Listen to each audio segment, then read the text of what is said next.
Bible makes some pretty amazing distinctions between good mothers and bad mothers, and I think the world would have us to believe that there's no such thing as a bad mother. It's just you're a mother. That's it. And just by virtue of being a mother, you are good, which is not what the Bible teaches. And I love that the Proverbs 31 woman is in the Bible. I love that God makes some very clear distinctions between women and mothers and wives. And some women have done well, but this woman excels them all.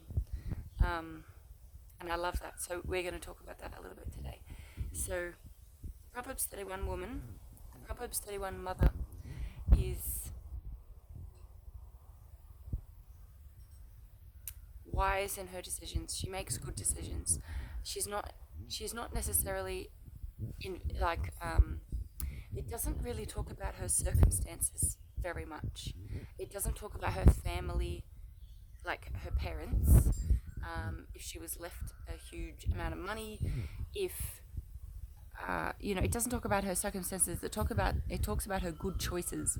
So she chooses to work with her hands willingly. She chooses to go look for wool and flax to make really good materials for clothing for her children, probably her husband and herself. She controls her tongue. In her tongue is the law of kindness. She speaks wisdom. She chooses to clothe herself with strength and honor.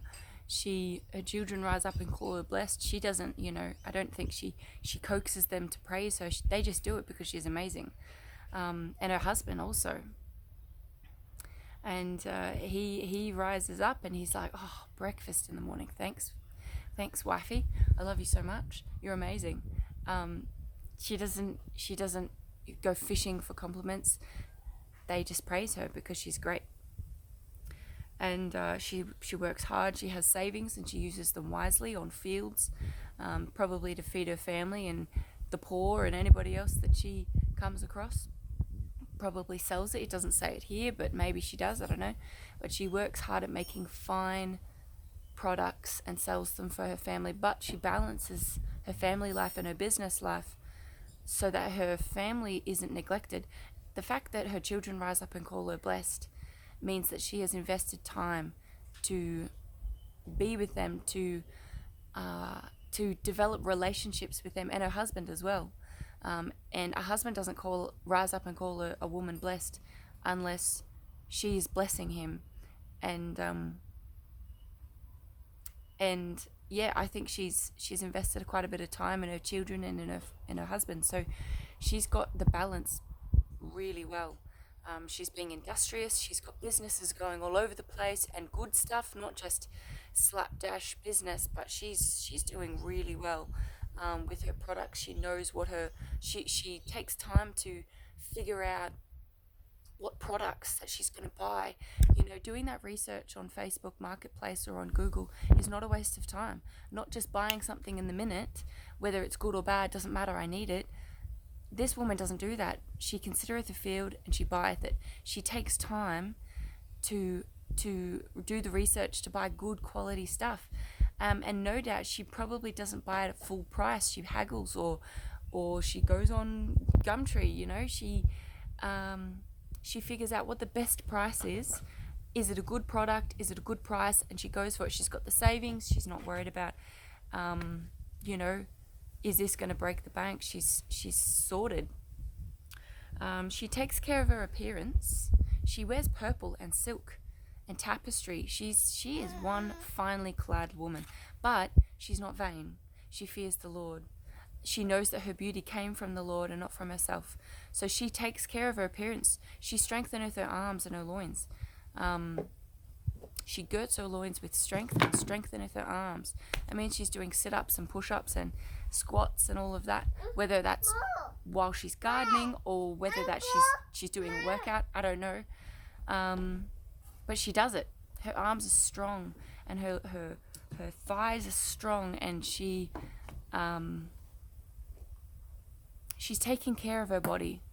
And it says here that she gets her food from afar, which probably means that she's investing time in searching out the best products that naturally grow in other places.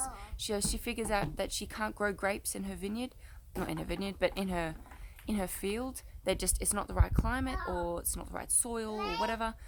She goes looking for good grapes, or she goes looking for good grass-fed meat, or, you know, buying food from other places. Some people say, just buy local, buy local, buy local. Well, actually, it's not biblical.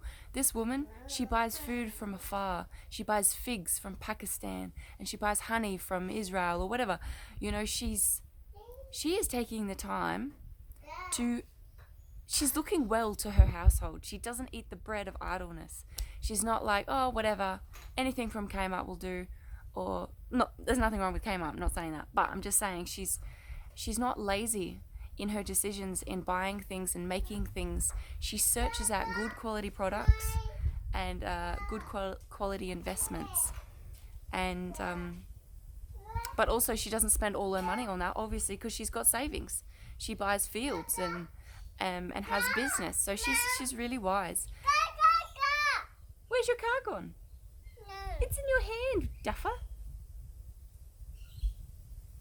Anyway, she's wise. She makes good choices, and she balances her home life, which is amazing. It's just such an encouragement to me. And the other thing is, she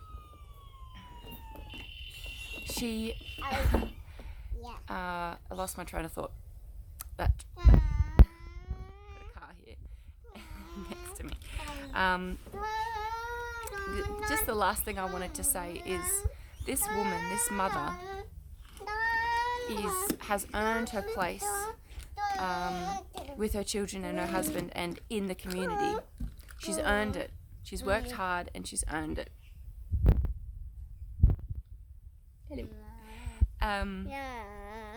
She's not just be like, excuse me, I'm a mother, I deserve all the respect and all the praise because I'm just a mother. No, she's made good choices. She continues to make good choices for her family. And I love that. Because the world will just say, oh, if you're a mum, you're doing great, you're doing awesome. Just being a mum, you are enough. You're perfect. You don't need anything. Well, that's not what the Bible teaches. The Bible teaches that, you know, this woman is making good choices for herself and her family every day. And that just being a mother is actually not enough to be a good mother. A good mother requires good decisions, strong character decisions. And this last bit is a little bit off topic, but I just want to say that in Congress at the moment in America, they're trying to change the term mother and father into non-gender terms, especially mother.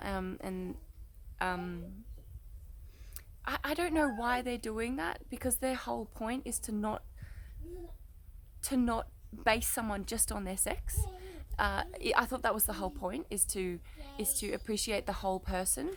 But they're singling out mothers and they're calling them birthing parent. I mean, that is the biggest slap in the face to people who adopt and people who foster and people who care for other people's children that may have died or don't want them anymore, and have taken that role of mother and is actually their mum now. I mean, it's such a reducement just to say that a mum is a birthing parent. It's actually such a punch in the mouth. Like, anyway, it just gets my goat that